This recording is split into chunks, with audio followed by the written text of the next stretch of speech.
I'm Jeremy Sledge, and I'm going to give a brief presentation on the case of Gregg v. Georgia. It was a murder case which was upheld based on some changes that Georgia had made to their death sentencing laws shortly prior to the case being ruled. Some background on the case is that in 1972, the Supreme Court ruled in Furman v. Georgia that the death penalty as Georgia had it at the time was unconstitutional due to the arbitrary nature of the way that it could be ruled, based on the fact that they didn't have any type of set standards which made the death penalty come into play. So it was basically, if the crime that you were being convicted of allowed for the death penalty, then that was all that it was necessary in order for you to be convicted. And the Supreme Court ruled that that was allowed for it to be used in an arbitrary and capricious manner, which made it unconstitutional.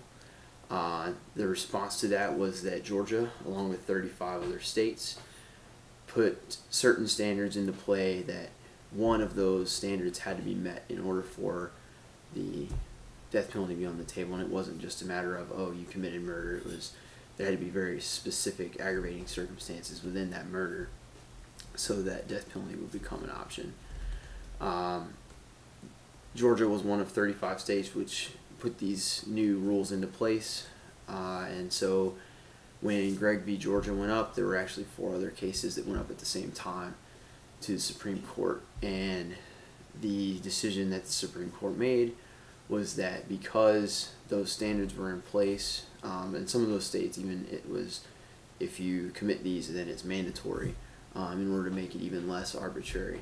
But the Supreme Court ultimately ruled that because those standards were in place, that minimized the arbitrary manner of the ruling enough to make it constitutional.